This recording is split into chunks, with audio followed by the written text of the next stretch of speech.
वसुदेवसुतं देवं कंसचाणूरमर्दनं देवकी परमानन्दं कृष्णं वन्दे जगद्गुरुम्।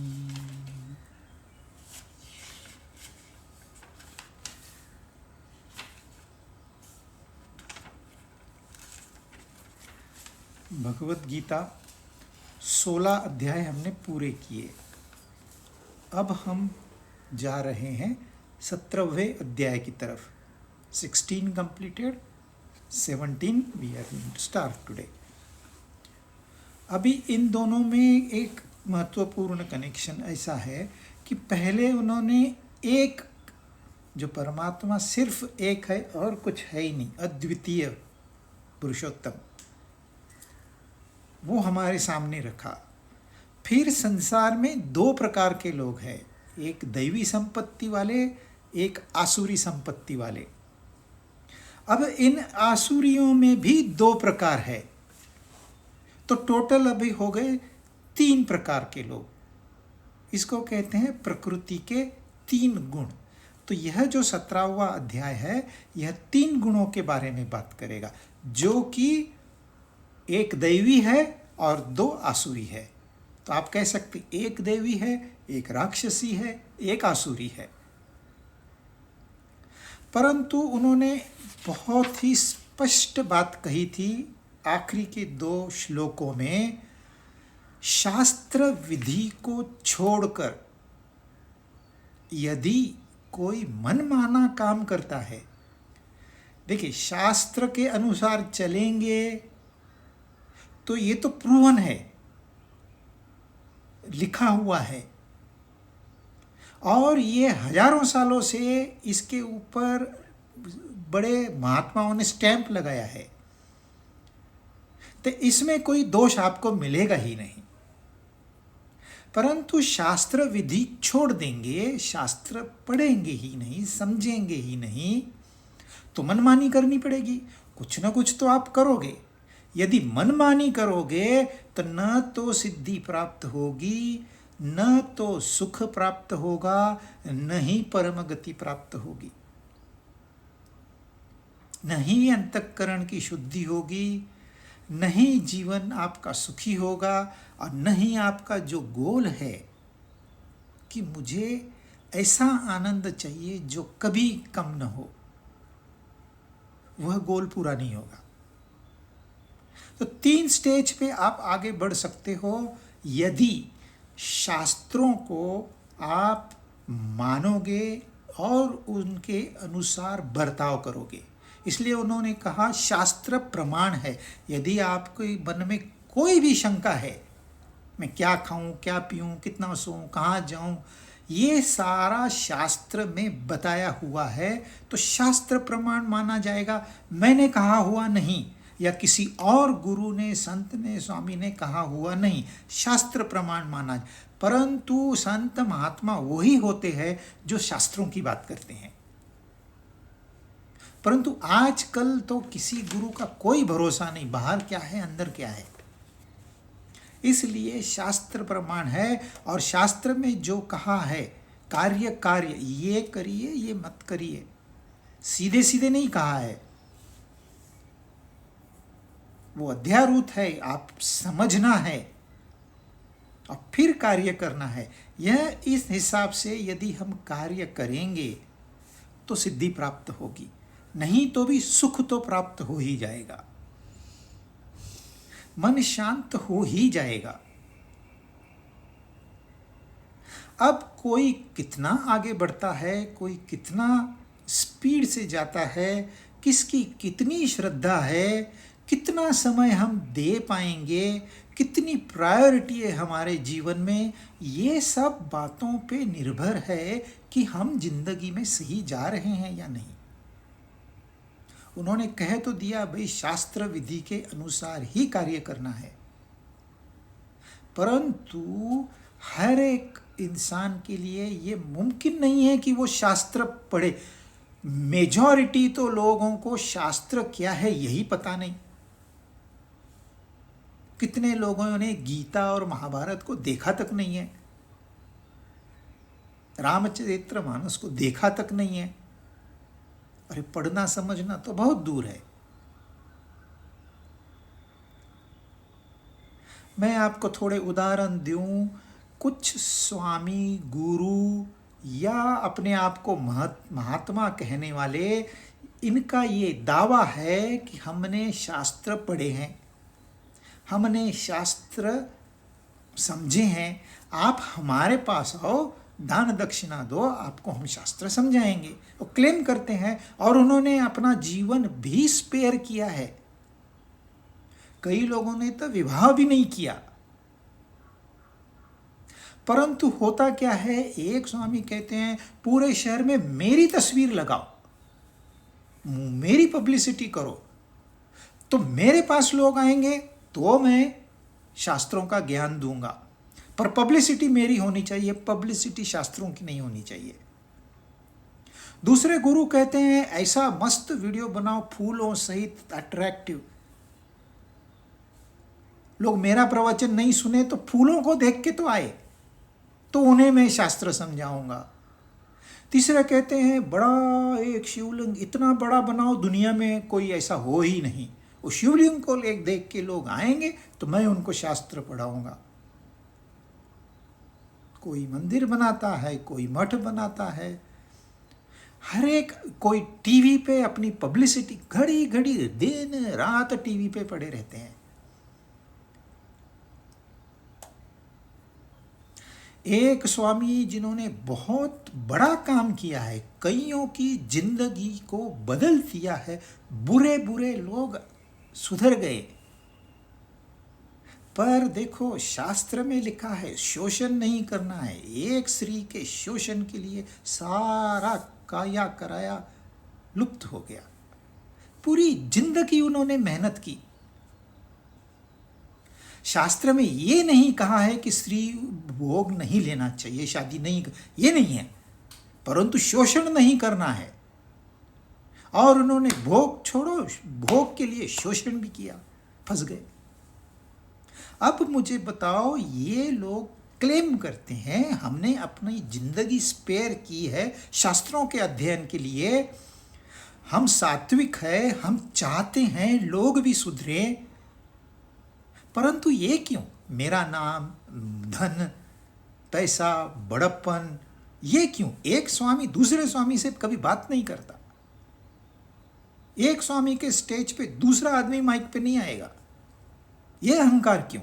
क्योंकि वह जो रजस है, वो जो भोग वृत्ति है, जो संसार जो मन में बैठा, वो पूरी तरह से छूटा नहीं है। देखिए, ये गुरुओं, अच्छे अच्छे गुरुओं की मैं बात कर रहा हूँ, जिन्होंने अपनी लाइफ शास्त्रों के अध्ययन के लिए दे दी है, उनकी ये हालत है। अब सामान्य इंसान की क्या हालत होगी? यहाँ भगवान कहते हैं शास्त्र विधि से ही कार्य करना है। ये मुमकिन ही नहीं है। ये हमारी सोच है। देखो, उनमें रजस बाकी है, परंतु मैं आपको कई भक्त बता दूं जिनको शास्त्र पढ़ना आता ही नहीं है। नहीं उन्होंने कभी कोई शास्त्र पढ़ा है, परंतु उनकी श्रद्धा इतनी प्रगाढ़ है, इतनी पावरफुल है, उस श्रद्धा के आधार पर वो इन गुरुओं से, स्वामियों से कई आगे निकल गए।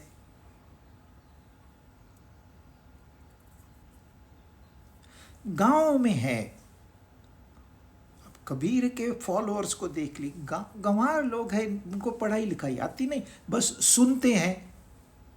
किसी ने कबीर के दोहे गा दिए, सुन लिए, प्रेम गीत गा लिया, सुन लिया, तत्व ज्ञान है कबीर का, किसी ने गाया, सुन लिया, बस इतना ही है। परंतु उनकी श्रद्धा उनको कहां से कहां ले जाती है।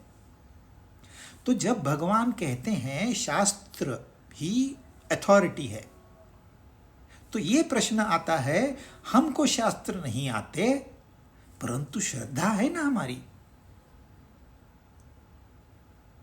कई ऐसे संत हैं श्रद्धा के आधार पर उनको कहा मंदिर नहीं आना है, आप मंदिर में दर्शन नहीं कर सकते हो, आप कम जाति के हो। उन्होंने इस तरह भजन किया, मंदिर ही घूम गया।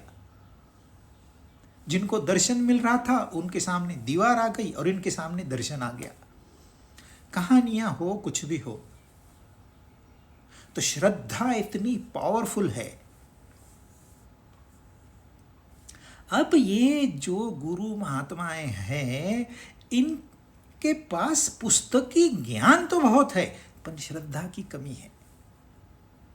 उन्हें अब तक ये पूरी तरह उन्होंने स्वीकार नहीं किया है कि सब कुछ परमात्मा को अर्पण करना है, ये उन्होंने स्वीकार नहीं किया। उनका कहना है आप कुछ न कुछ हमें अर्पण करिए। ये जो मैं है, छोटा मैं, ये पूरी तरह से गया नहीं, ये बाकी है। तो यह भगवान ने कहा, इस भगवान ने स्वयं ने कहा, भाई शास्त्र मतलब शास्त्र और कुछ नहीं, उन्होंने स्पष्ट कहा है। तो ये शंका तो हमारे मन में उठनी चाहिए ना, भगवान आप तो कह रहे हो लेकिन हम शास्त्रों को नहीं पढ़ सकते, अब क्या करें। और शास्त्र कौन सा शास्त्र है जो भगवान को हमारे सामने लाके रखे? ऐसा कौन सा गुरु आज दिन तक हुआ है कि जिसने आपको परमात्मा के दर्शन कराए हो? हाँ, उन्होंने खुद किया होगा, तो वो खाली राह दिखा सकते हैं। शास्त्र राह दिखा सकते, चलना तो हमें है। अब वह जो चलने की क्रिया है, ये शास्त्र नहीं बताएंगे, उसके लिए श्रद्धा होनी चाहिए। और इसलिए जो 17वां अध्याय का पहला श्लोक है, अर्जुन ने भगवान को पकड़ लिया। हाँ, भगवान उसको फिर जवाब देंगे। जब भगवान ने कहा कि नहीं शास्त्र प्रमाण है, तो अर्जुन ने क्या पूछा है देखते हैं। तो 17वां अध्याय पहला श्लोक, अर्जुन उवाच ये शास्त्र विधि मुत्सृज्य यजन्ते श्रद्धयान्विताः तेषां निष्ठा तु का कृष्ण सत्वमाहो रजस्तमः। हे कृष्ण, अर्जुन के सामने जो खड़े हैं वो कृष्ण है, और व्यास जी ने जिनको देखा वो भगवान है। इसलिए व्यास जी ये नहीं कहते कि कृष्ण उवाच, वो कहते हैं श्री भगवान उवाच। और अर्जुन के सामने भगवान नहीं है, क्योंकि अर्जुन अभी बहुत पीछे है, श्रद्धा में भरपूर है। यह एक पॉजिटिव पॉइंट है। पर शास्त्र विधि में अर्जुन कमजोर है, इसलिए उसे सामने कृष्ण दिखाई देते हैं। कृष्ण कौन होता है? कृष्ण है आकर्षण शक्ति। और यह जो सारा संसार पैदा होता है, चलता है, लुप्त होता है, यह आकर्षण शक्ति से होता है। Pulling, not pushing. एक थ्योरी है वासना है, वासना से कामनाएं पैदा हुई, कामनाओं से कर्म पैदा हो गए। तो ये जो कर्म है, ये कामनाओं के धक्का देने से होते हैं। परंतु ये कामना आई कहाँ से? पहले कर्मों से आई। अच्छा, पहले कर्म कहाँ से आए? उसके पहले की कामनाओं से आए। अरे पीछे पीछे पीछे जाओ, पहला कर्म कैसे हुआ?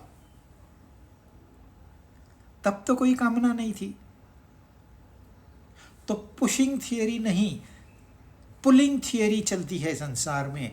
तो कृष्ण जो है, ये कोई मिस्टर कृष्ण नहीं है। जैसे सारे ग्रह तारे एक दूसरे के आकर्षण शक्ति पे टिके हुए हैं, ऐसे ही हम भी आकर्षण शक्ति से ही टिके हुए हैं। और उस शक्ति का नाम है कृष्ण। जो मनुष्य शास्त्र विधि का त्याग करके श्रद्धा पूर्वक पूजन करते हैं, पूजन कौन से भगवान का करते हैं ये महत्व नहीं है, उनकी निष्ठा फिर कौन सी है? सात्विकी है, राजसी है या तामसी है? अब अर्जुन को ये पता है, ये 3 गुण है, सत्व रजस तमस। ये पता है। अब ये अर्जुन का सवाल है कि आपने तो शास्त्र शास्त्र कह दिया, लेकिन कई लोग शास्त्र नहीं पढ़ सकते हैं, परंतु श्रद्धा भरपूर है। अब आप इनको ग्रेडेशन कैसे करोगे, उनका क्या होगा? मतलब हम श्रद्धा से कोई काम करें तो क्या वो फल नहीं देगा? अर्जुन का सवाल बिल्कुल सही है। और यहाँ पहला ही श्लोक है अर्जुन के मुख से, जबकि 2 श्लोक में भगवान ने शास्त्र का ही महत्व बताया है। उन्होंने अल्टीमेटम दिया है, नहीं शास्त्र ही प्रमाण है। अब शास्त्र विधि का त्याग करके, ऐसे कोई शास्त्र विधि का त्याग नहीं करता है। यदि आपको शास्त्र विधि पता है तो ही आप शास्त्र से जाओगे। ये जो पंडे लोग होते हैं, पंडित, इनको कोई शास्त्र विधि पता नहीं है। ये क्या करते हैं, वहाँ वाराणसी में जाके 3 महीने का 6 महीने का कोर्स करते हैं। भाई कोई मर गया तो ये 10 श्लोक बोलने हैं, कोई पैदा हो गया तो ये 5 श्लोक बोलने हैं, घर का इनॉग्रेशन है ये 5 श्लोक बोलने हैं। ये उनको सिखाया जाता है। वो एक प्रकार से रोबोट है और कुछ नहीं।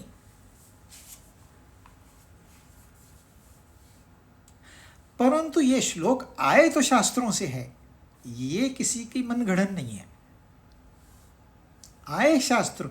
इसलिए जो श्लोक वो कहते हैं वो शास्त्र विधि के अनुसार है, परंतु वो जो विधि बताते हैं वो शास्त्रों के अनुसार नहीं है। उनको तो अपना पेट पालना है, उनको भी कंपटीशन है, उनके पास भी कार होनी चाहिए, मोबाइल होना चाहिए, घर होना चाहिए, तो उनको अपना सेल्फ इंटरेस्ट है। परंतु जो मंत्र वो बताते हैं, भले उनको कुछ नहीं पता, वो शास्त्र विधि के अनुसार है। और दूसरा, शास्त्र विधि होती क्या है?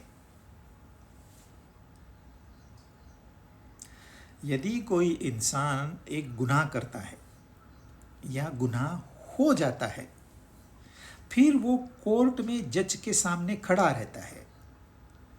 यदि वो ये कहे कि जज साहब मैंने तो कानून का अभ्यास किया ही नहीं है, मैं को वकालत पढ़ा ही नहीं हूँ, तो मुझे तो पता नहीं था ये गुनाह होने से मुझे कोर्ट में आना पड़ेगा और सजा सुननी पड़ेगी, ये मुझे पता नहीं था, मैं तो इनोसेंट हूँ, मुझे छोड़ दीजिए आप।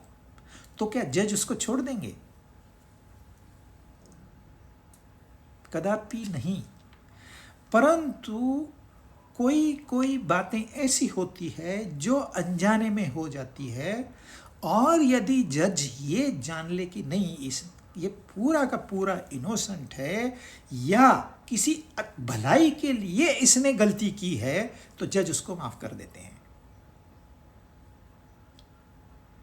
यदि किसी को बचाने के लिए, अच्छे आदमी को बुरे आदमी को मैंने मारा और मैंने ये जज को बताया कि भाई मेरा इंटेंशन तो अच्छा था, यानी कि आपका जो कानून बना है वो बुराई के अगेंस्ट है, अच्छाई के अगेंस्ट तो है नहीं, तो मैंने तो आपके कानून के अनुसार किया है, तो जज उसको छोड़ देंगे। वैसे ही शास्त्र विधि जो है ना, वो आप भले शास्त्र नहीं पढ़े, परंतु आपके अंदर एक कॉन्शियंस है जो आपको हमेशा रोकता है या तो बढ़ावा देता है। यदि आपका इंटेंशन साफ है तो आपका कर्म शास्त्र विधि के अनुसार गिना जाएगा, भले कर्म कुछ भी हो। पर यदि आपका इंटेंशन गलत है, विधि शास्त्र के अनुसार है, तो वो शास्त्र विधि के विरुद्ध गिना जाएगा। हमको बचपन में संस्कृत में एक श्लोक था। वो श्लोक में क्या है, एक अमीर आदमी यज्ञ कराता है और एक ब्राह्मण जो कि चालू ब्राह्मण है वो उनसे सारी विधि करवाता है। अब वो विधि में बोलता है कि मैं अपनी इच्छा से इस ब्राह्मण को 80 भैंसें दान करूंगा, ऐसे वो संस्कृत में बोलता है। अब यजमान को तो संस्कृत आती नहीं है,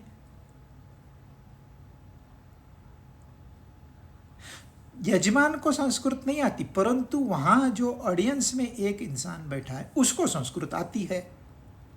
वो तुरंत रोक देता है, रुको रुको रुको। जब ये पंडित देखता है इसको समझ में आ गई है, तो वो दूसरा श्लोक बोलता है जिसमें कहता है त्वयार्धम च मयार्धम च, यानी कि तू चुप बैठ, आदि पैसे तू लेके जाना। अब बाकी सारा तो शास्त्र विधि के अनुसार किया उसने, परंतु इंटेंशन क्या था, इस अमीर आदमी से 80 भैंसे कैसे निकालूं मैं। तो ये सारा यज्ञ यजमान के लिए शास्त्र विधि के अनुसार है, पंडित के लिए शास्त्र विधि के अनुसार नहीं है। तो शास्त्र विधि के लिए सारे शास्त्र पढ़ने जरूरी नहीं है। आप समझ सकते हो, आपका मन उद्विग्न होता है तो वह शास्त्र विधि से विरुद्ध है। यदि आपका मन शांत होता है तो वो कर्म शास्त्र विधि के अनुसार है। तो आपका मन गवाही देगा, दूसरों को छोड़ दीजिए। जब आप झूठ बोलोगे उसी समय आपके मन में हलचल निर्माण होगी, तभी आपने समझना है मैं गलत कर रहा हूं। पर लालच है तो फिर क्या करेंगे, फिर तो आदमी झूठ पे झूठ बोलता है, 420 करता है, चीटिंग करता है। बड़ी बड़ी मल्टीनेशनल्स चीटिंग कर रही है, कौन चीटर नहीं है यहां। पर अंत क्या होता है वो भी तो देखिए।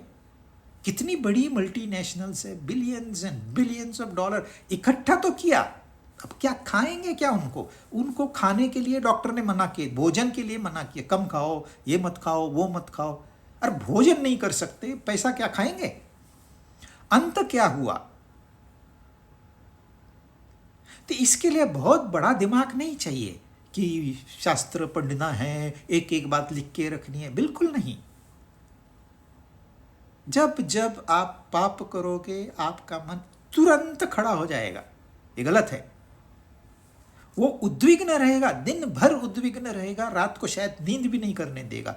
वो कहेगा जा सुधार गलती को, तो तू शांत होगा, नहीं तो नहीं होगा। पर लोग कहते हैं अशांत अशांत, हमको तो पैसा चाहिए। परंतु देखिए श्रद्धा यहां अर्जुन ने महत्व दिया है। अर्जुन तो हर बात में पहली दफा ऐसे लगता है यस अर्जुन सही है, यहां भी आपको लगेगा अर्जुन सही है, परंतु भगवान उनको जवाब देने वाले हैं, तब आपको पता चलेगा। यहां ऐसे लगता है अर्जुन सही, सही बात है यार, श्रद्धा तो है ना। फिर उनकी निष्ठा कैसी है,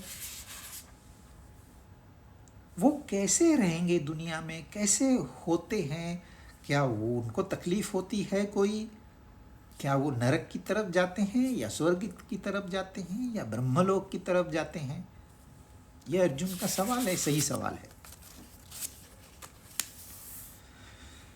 2 श्री भगवान उवाच त्रिविधा भवति श्रद्धाः देहिनां सा स्वभावजाः सात्विकी राजसी चैव तामसी चेति तां शृणु। श्री भगवान बोले, मनुष्यों की वह स्वभाव से उत्पन्न हुई श्रद्धा, ये इंपॉर्टेंट है, स्वभाव से उत्पन्न हुई श्रद्धा सात्विकी, या तो सात्विकी या फिर राजसी तामसी होती है, 3 तरह की होती है। अब मैं तुझे बताऊंगा कैसे। पहले उन्होंने कह दिया कि यह जो श्रद्धा है यह स्वभाव से उत्पन्न होती है, और स्वभाव जो है वो हमारे पूर्व संस्कारों से उत्पन्न होते हैं।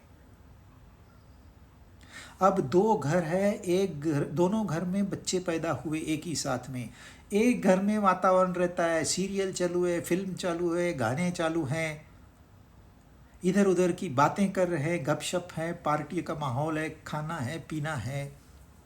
और दूसरा घर ऐसा है जहाँ संतों का आना जाना है, सत्संग की बातें होती है।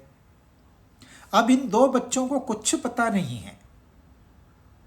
उनके बचपन में उन्होंने कुछ देखा नहीं, कुछ सुना नहीं, कुछ सोचा नहीं। जो भी हो रहा है नैसर्गिक तरीके से हो रहा है। पर जब ये बड़े होते हैं, दोनों आपस में मिलते हैं, मित्र हो जाते हैं। एक कहता है चलो नाइट क्लब में जाएंगे, एक कहता है नहीं, आज मेरा सत्संग है, मैं वो सत्संग पूरा करके फिर आता हूँ तेरे साथ, चाहिए तो रुक जा। तो यह जो सत्संग में एक की श्रद्धा है, दूसरे की श्रद्धा नाइट क्लब में है, दोनों की श्रद्धाएं हैं पर दो अलग अलग दिशा में। ये उनकी श्रद्धाएं आई कहां से? तो पूर्व संस्कारों से। अब पूर्व संस्कार इस जन्म के भी हो सकते हैं, पिछले जन्म के भी हो सकते हैं, हमें पता नहीं। एक नेचुरल टेंडेंसी होती है इंसान की। कोई इंसान यही सोचते रहता है, नहीं यार कुछ तो मेरे साथ गलत हो रहा है, कहीं से न कहीं से मुझे जानना है, कौन मुझे बताएगा सही क्या है गलत क्या है। अब देखो उसको बैकग्राउंड कुछ नहीं है, परंतु रोजमर्रा की टेंशन से वो सोचने पे मजबूर हो जाता है, क्योंकि वह जो सत्व है उसके अंदर कहीं तो सुप्तावस्था में पड़ा है। मौका मिलते ही जागृत हो जाएगा। कोई लोग जगह से उठेंगे ही नहीं, घंटों बैठे हैं, गपशप चालू है, ये खाओ, खाना खाओ, नाश्ता करो, स्नैक्स करो, वहीं पर बैठे बैठे सब चालू है गप। चार लोग बैठ गए, उठेंगे ही नहीं।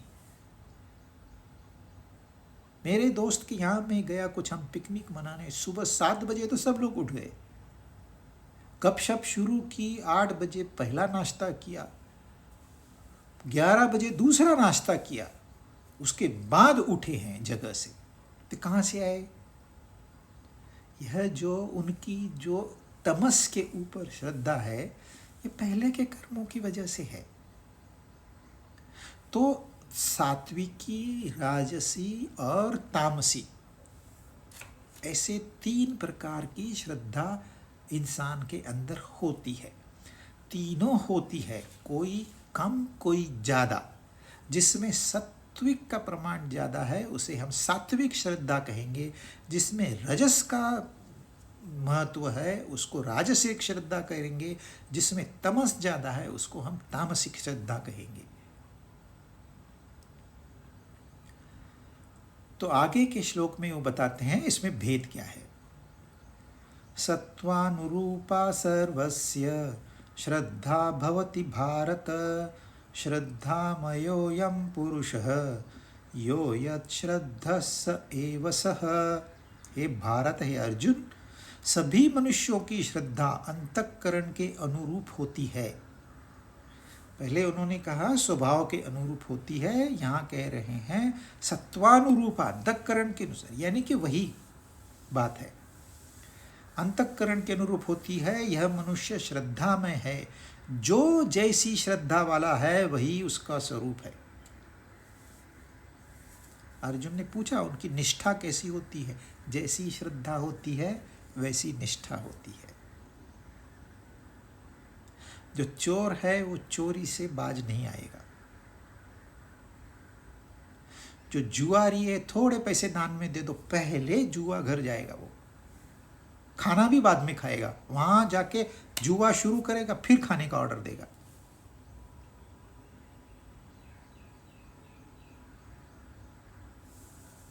तो जैसी श्रद्धा होगी वैसे आपका स्टेटस होगा, वो आपकी का स्टेट होगा।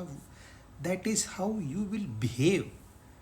श्रद्धा दिखाई नहीं देती, कर्म दिखाई देते हैं, स्थिति दिखाई देती है।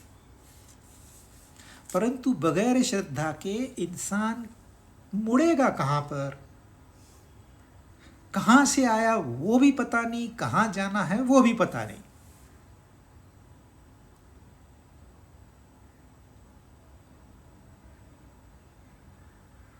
यहाँ पे कह रहे हैं अंतःकरण अनुरूप श्रद्धा रहती है, वहाँ कहा स्वभाव के अनुसार होती है। स्वभाव भी अंतःकरण का ही हिस्सा है, स्वभाव अंतःकरण में ही रहता है। अंतःकरण मतलब और कोई ऐसी जादू नहीं है, जो हमको परसेप्टिबल है वो बहिर्करण है। आँख देखते हैं, कान से सुनते हैं, नाक से सूंघते हैं, त्वचा से स्पर्श, ये बहिर्करण है हमारे। आप क्या देखना चाहते हो? मंदिर में जाके भगवान की मूर्ति देखना चाहते हो, या कोई रंग रूप देखना चाहते हो, या कोई सीनरी देखना चाहते हो? आप वही देखने जाओगे जैसी आपकी श्रद्धा है। अब मंदिर में होता क्या है? एक पत्थर की मूर्ति होती है, पत्थर ही होता है, परंतु श्रद्धा कहती है यहाँ पर सर झुकाना चाहिए। तो इंसान, लोग कहते हैं ये क्या आदमी है, पत्थर के सामने सर झुकाता है, तो पत्थर क्या देने वाला है इसको? मूर्ति आपको कुछ नहीं देगी, ये आपका झुकना ही आपको बहुत कुछ दे देगा। उन्होंने झुकने के लिए स्थान बना के, वैसे आदमी तो अहंकार से चलता है, पर दूर से देखा झंडा दिख रहा है, अरे मंदिर है यहाँ, चलो दर्शन करके आते हैं। दर्शन तो आपने पत्थर का मूर्ति का ही किया, परंतु सर तो झुकाया ना। वो जो सर झुकाना है वो आपकी श्रद्धा को दर्शाता है। दूसरा दोस्त कहेगा अरे मैं नहीं आता, तू जाके आ जा, मैं खड़ा हूं यहां बाहर, तेरा इंतजार करता हूं। हस्बैंड वाइफ को लेके जाता है स्कूटर पे, कार में, बोलते तू करके आ दर्शन, तू सत्संग सुन के आ, मैं खड़े रहता हूं। वो खड़ा रहता है। अब उसकी श्रद्धा और इसकी श्रद्धा में कितना फर्क है। तो जैसा अंतःकरण जितना आपका शुद्ध होगा, श्रद्धा भी आपकी उतनी शुद्धता की ओर जाएगी। श्रद्धा जाएगी, धन की तरफ जाएगी, श्री की तरफ जाएगी, प्रॉपर्टी की तरफ जाएगी, या परमात्मा की तरफ जाएगी। डिपेंडिंग आपके पूर्व संस्कार कैसे हैं, आप क्या सोचते हैं, आप किससे संग रखते हैं। इसलिए एक सत्संग होता है तो एक कुसंग भी होता है। अगर सत्संग नहीं कर सकते तो मत करिए, पर कुसंग तो शास्त्रों ने बैन कर रखा है, इट इज बैन। आप कहोगे नहीं हम उनको सुधारने के जाएंगे, आपको वो बिगाड़ देंगे। अगर उनको सुधरना है ना तो आपके पास आके बैठेंगे ना, वो सत्संग ढूंढेंगे तब उनको सत्संग मिलेगा। वो सत्संग नहीं ढूंढेंगे, आप उनको जबरदस्ती सत्संग नहीं दे सकते। जितने गुरु कहते हैं हम टीवी के माध्यम से, इसके में हम लोगों को ये करेंगे वो करेंगे, आखिर क्या हो रहा है? संसार जा कहाँ रहा है? इतने टीवी चैनल, इतने गुरु आने के बाद डिग्रेडेशन क्यों हो रहा है? जब कुछ नहीं था तो लोग सात्विक थे, ईमानदार थे, सच्चाई को छोड़ते नहीं थे। सारे गुरु आ गए, बेईमानी बढ़ गई संसार में। श्रद्धा तो बिगड़ी हुई है, फिर आप उसको कैसे सुधारोगे? देने से नहीं, लोगों को लेना होगा, और लोग तभी लेंगे जब आपका व्यवहार उनको आकर्षित लगेगा।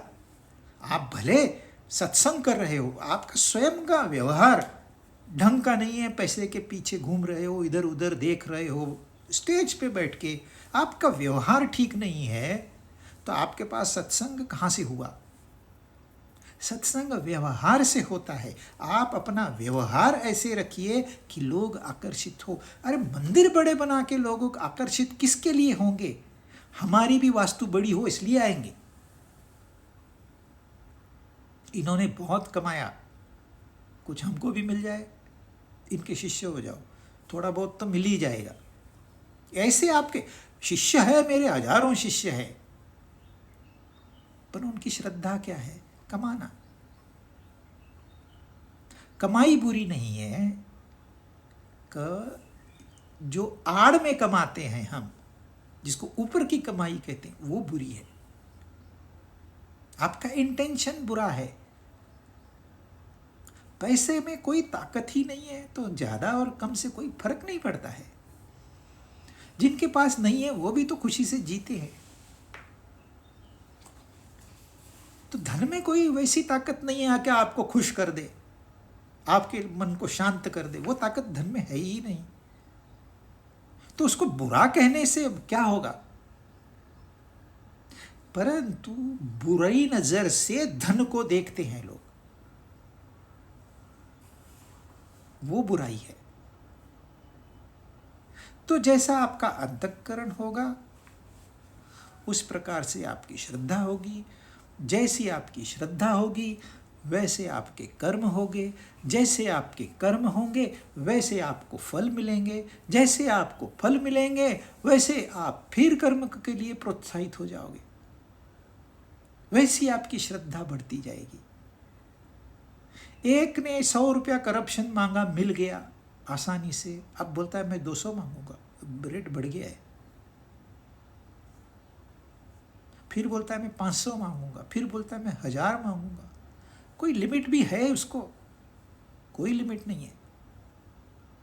लोग क्या क्या मांगते हैं सुन नहीं सकते हम। तो है कहां समस्या? कहां पर है? अब जो है वो है। अब हम यहां क्या कर सकते हैं? हम बहुत कुछ कर सकते हैं।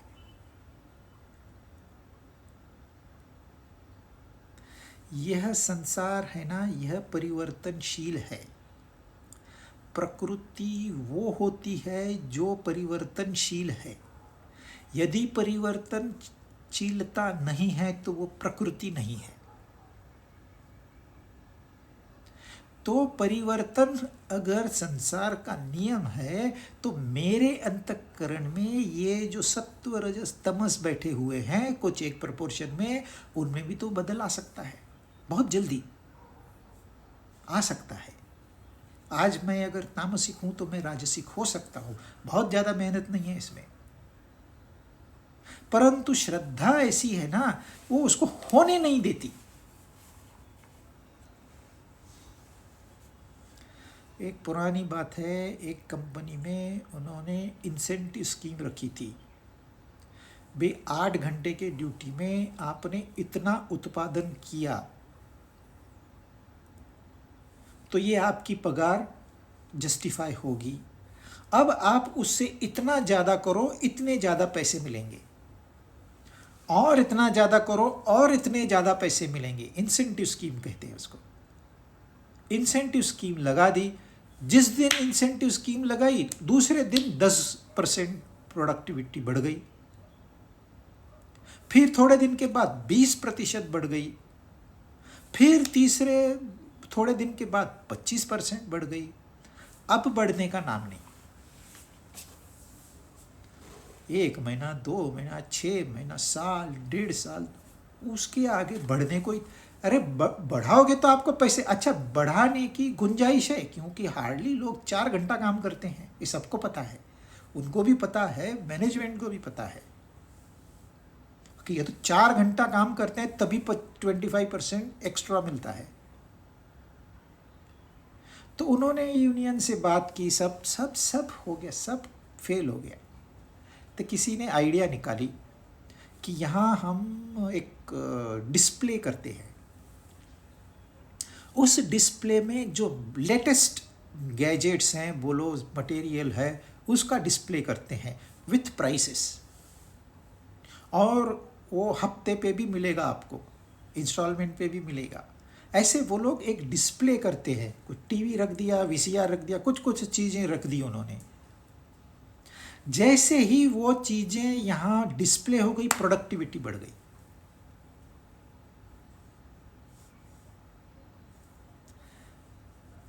एक वर्कर का ओरिजिनल श्रद्धा तमस में ही होती है।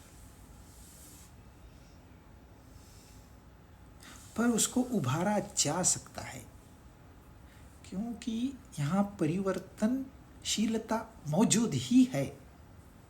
आप उसको कैसे हैंडल करते हो? मुझ में तमस है, कितना है मैं जानता हूँ, इसमें कितना रजस है वो भी जानता हूँ, कितना सत्व है ये भी जानता हूँ, और अब मुझे आगे क्या करना है ये भी मैं जानता हूँ। ऐसे नहीं है कि सारे लोग पूरे अज्ञानी हैं, नहीं, वो जानते हैं। हम उठते नहीं, बैठते नहीं, खाली सोते रहते हैं, खाते रहते हैं, वो जानता है इंसान ये बुरा है। ये सिगरेट पीने वाले को जितना ज्ञान होता है उसकी बुराई का, नॉन स्मोकर को नहीं होता। जो शराबी होता है वो जानता है शराब कितनी बुरी चीज है। जो शराब नहीं पीता उसको कोई ज्ञान नहीं है, वो अज्ञानी है। लोगों को लगता है नहीं उसके पास ज्ञान है इसलिए नहीं पीता है, ये उल्टा है। इसको सारी जानकारी है, पर वो तमस जो भरा पड़ा है वो उसको आगे उठने ही नहीं देता। तो उसको ऐसे कुछ इंसेंटिव अगर मिल जाए, यदि कोई सही उसको सलाहकार मिल जाए, अच्छा गुरु मिल जाए, तो वो तमस से भी बाहर आ सकता है। राजसिक पर्सन रजस से बाहर आ सकता है, सात्विक पर्सन गुणातीत हो सकता है, यह मुमकिन है।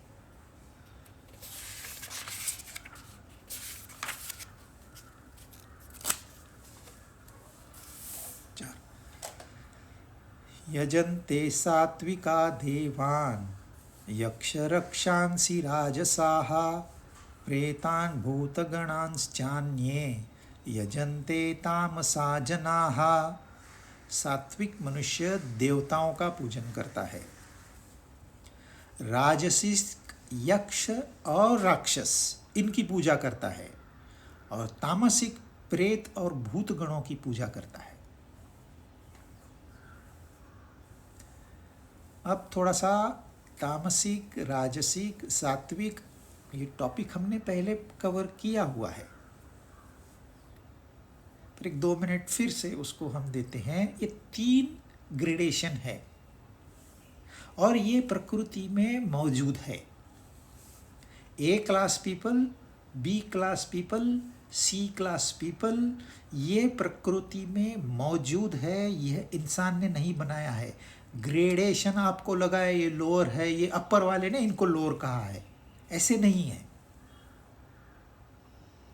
आप जंगल में जाइए, जो हाथी रहता है कुछ काम नहीं करता है, सिर्फ खाते रहता है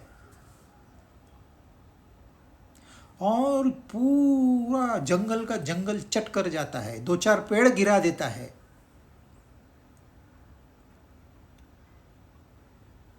इसको कहते हैं तमस। कितना खाता है पर कितना काम करता है इसका कोई तालमेल नहीं है। उसका इंटरेस्ट सिर्फ खाने में रहता है, काम में नहीं।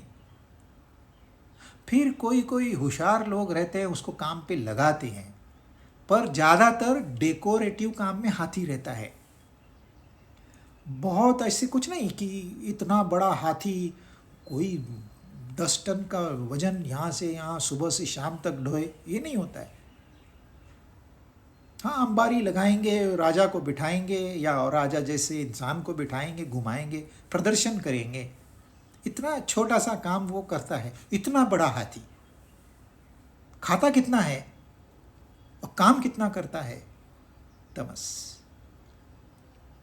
आप कुत्तों को देखिए, रात को सोने ही नहीं देते, खुद तो नहीं सोते, दूसरों को भी नहीं सोने देते, भौं भौं भौं भौं चालू है। परंतु इंसान के साथ वो वफादार है। उनको टेम किया जा सकता है, सिखाया जा सकता है, परंतु खाना रोक के। तो वो आपको सर्विस देंगे, थोड़ी सी सर्विस देंगे, बदले में बहुत कुछ चाहेंगे। वो व्यापारी टाइप है। हमको नॉनवेज चाहिए, हमको वो स्पेशल खाना चाहिए, हमको शैम्पू करवाओ, हमको कार में घुमाओ।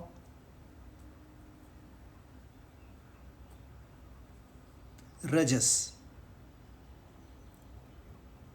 गाय रहती है, वो भी तो प्राणी है, वो किसको तंग करती है? अरे उसको मारो ना तो भी वो बेचारी कुछ नहीं बोलती। अब बदले में क्या करती है वो? अगर माँ के बाद कोई दूध है तो वो गाय का दूध है। गाय का गोबर इंसान के काम आता है, गोमूत्र इंसान के काम आता है। वो सिर्फ देते रहती है और मांगती कितना है? थोड़ा सा घास दे तो खुश। हाथी जैसे नहीं, पूरा जंगल का जंगल दे दो मुझे। वो सात्विक है। तो यह जो प्रकृति में, प्राणियों में सत्व रजस तमस आपको मिलता है, वैसे ही इंसानों में भी है। खाएंगे पर काम नहीं करेंगे। सात्विक इंसान कम खाएगा कभी भी, परंतु उसका कार्य महान होगा और वो कार्य के पीछे दौड़ते नहीं रहता रजस के जैसा। उसके कार्य हो जाते हैं। वो कभी नहीं कहता मैंने किया, वो हो गया। ये काम बाकी था अपना, अरे हो गया। कब किया तूने? हो गया। तो ये सत्व रजस तमस एक एक इंसान में तीनों तीनों मौजूद है। यदि प्रकृति में कोई है तो इन तीनों गुणों की वजह से है। यदि ये तीन गुण नहीं है तो वो गुणातीत है, फिर वो पारलौकिक में प्रवेश कर चुका है। अन्यथा बाकी सब में ये तीन गुण है। कितना भी महान इंसान हो, कितना भी बड़ा काम वो करता हो, पूरी दुनिया में नाम है, फिर भी उसमें तमस होगा ही होगा। अब क्या होता है, ए बी सी क्लासिफिकेशन करने के बाद लोगों को लगता है सी मतलब बुरा। ऐसे नहीं है। तमसिक लोगों को लोग तुच्छ लेखते हैं, उनके नजदीक नहीं जाते। अरे तमस के बगैर तो तुम जी नहीं पाओगे। लेकिन एक प्रमाण होता है, कम तमस, थोड़ा सा रजस और ज्यादा सत्व, वो हो गया महात्मा। और अब सत्व कम कर दिया, रजस बढ़ा दिया, तो वो हो गया ये दौड़ने वाला इंसान। दिन रात फोन पे लगा हुआ है, बिजनेस पे लगा हुआ है, पैसे में इंटरेस्ट है, रुपया नहीं छोड़ेगा। अब रजस भी कम कर दो, आलस्य को बढ़ा दो। अब ये इंसान है, दौड़ दौड़ के पैसा इकट्ठा करता है। ये तीसरा इंसान उसको देखता है, ये दौड़ दौड़ के पैसा इकट्ठा करता है, बोलता है यार अपने को नहीं चाहिए, हमने त्याग कर दिया है धन का। तेरे से तो उठा नहीं जाता। परसों मुझे कोई मिला, ऐसे ही बात चल रही थी वॉकिंग एक्सरसाइज की, तो मैंने उसको बोला अरे वॉक पे तो जाना चाहिए सुबह को। तो मैंने पूछा उसको तू कितने बजे उठता है? नहीं वैसे तो मैं 7 बजे उठ सकता हूं, पर उठता कितने बजे है? 9 बजे। अब जो इंसान 9 बजे उठता है वो वॉक पे कभी जाएगा? फिर काम कभी करेगा? पर तमस उसको उठने ही नहीं देता। अब यहां तमस बुरा है।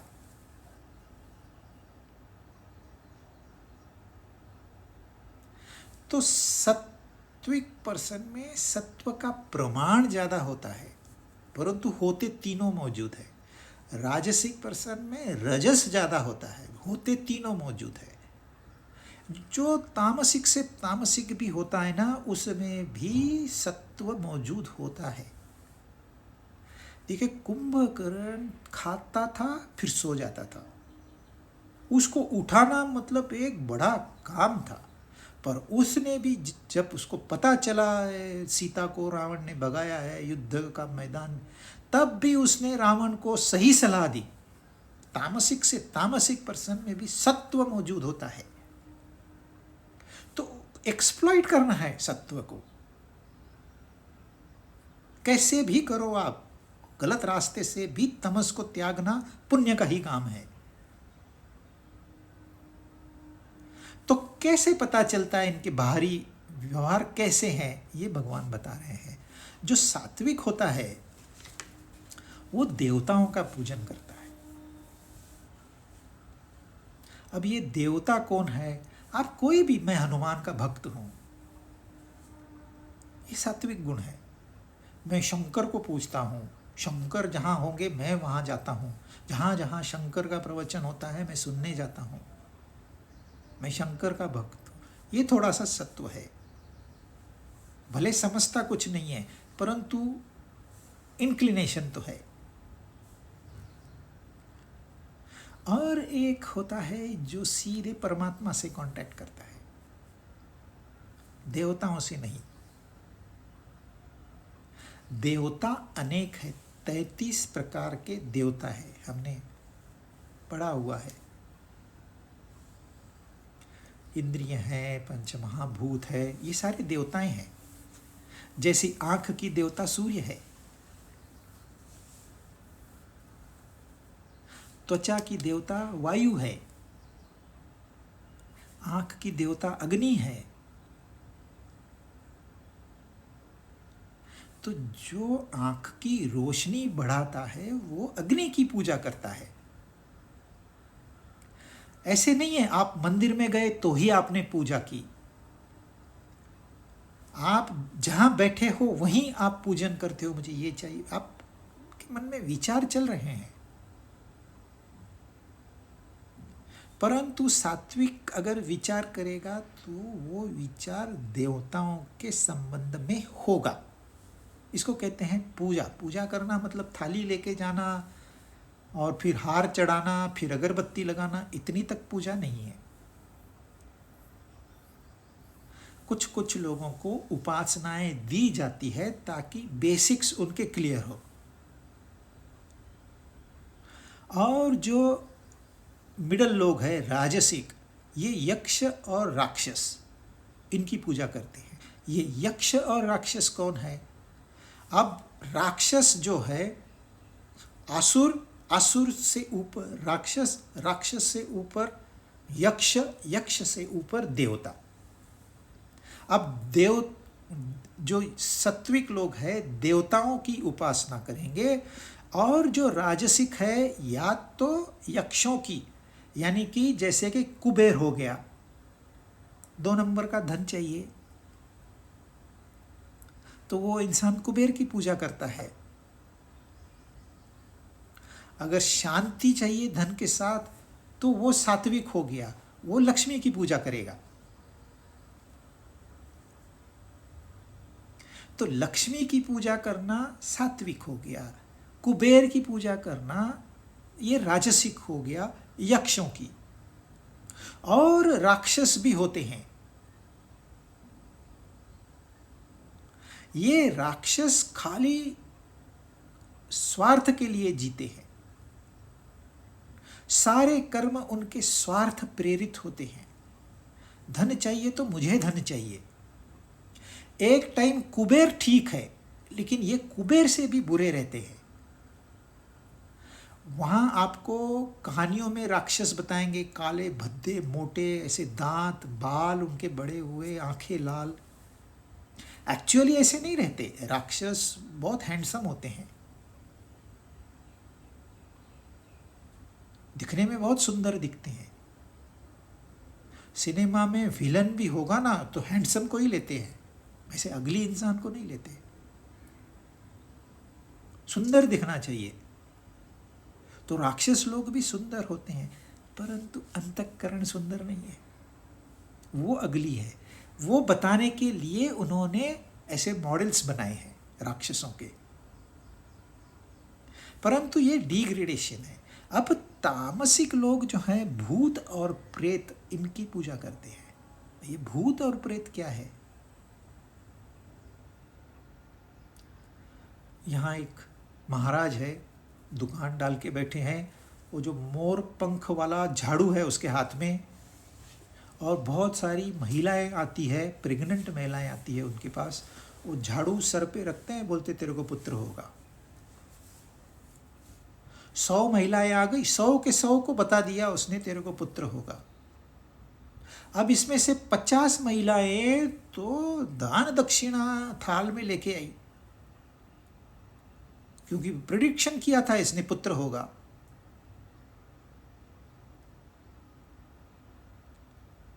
टोटल तमस, कोई जरा भी कॉमन सेंस नहीं है। वो झाड़ू मारने से कभी पुत्र होता है? और आधी महिलाओं को पुत्र होता है, तो वो कहता है आधी महिलाओं को मैंने पुत्र किया, आधी महिलाओं ने कुछ पाप कर्म किए होंगे। जो गुरु है वो तामसिक, जो भक्त है वो तामसिक, क्या होगा?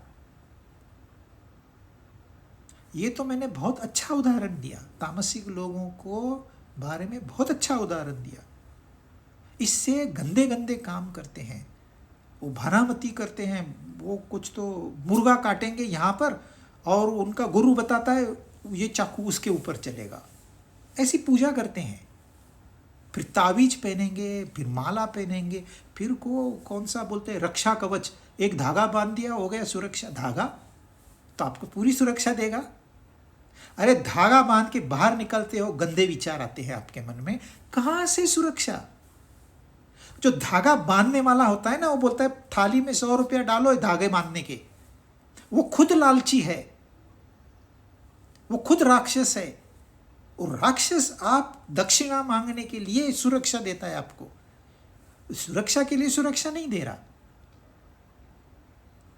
परंतु तमस है, भगवान स्वयं कह रहे हैं ये तामसिक लोग, तामसिक मनुष्य प्रेत और भूत गणों की पूजा करते हैं। प्लैंचेट रहता है, वो जो डिपार्टेड सोल है उनको बुलाते हैं। अब वो डिपार्टेड सोल आते हैं, लोग बिजनेस कैसे भी करते हैं, क्यों? वो जो तामसिक है गुरु, उसको भी काम नहीं करना है। चीटिंग करने पे सबसे ज्यादा पैसा मिलता है। आप कोक पीते हो, पेप्सी पीते हो, ये तामसिक लोगों ने तामसिक ड्रिंक, मतलब बनाने वाला तामसिक, जो बना है वो तामसिक, उसको पीने वाला तामसिक। सिर्फ पैसा ऐंठने का काम है।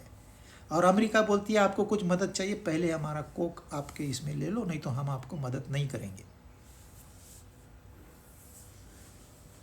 इतना एक्सप्लॉइटेशन ये तामसिक लोग कर रहे हैं, हम अनजान हैं, किसी को कुछ पता नहीं है। ये तो हाईलाइट कर रहे हैं, उस जमाने की भाषा ये है, आज के ज़माने की। आप देखिए कोक पीने वाले कितने लोग हैं। अगर आप नहीं पीते हो, अमेरिका में नहीं पियोगे, तो लोग ऐसे देखते हैं क्या है, पैसे बचा रहा है, गरीब है बेचारा, मूर्ख, क्या कहेंगे उनको, फुलिश। तो सात्विक देवताओं की तरफ जाएंगे, राजसिक यक्ष राक्षस, पैसा चाहिए, रूप चाहिए, और तामसिक उनको करना कुछ नहीं है, चाहिए हम छीन के ले लेंगे इनसे, कमाने दो इनको, ये तामसिक। और आगे जारी रखेंगे नेक्स्ट टाइम।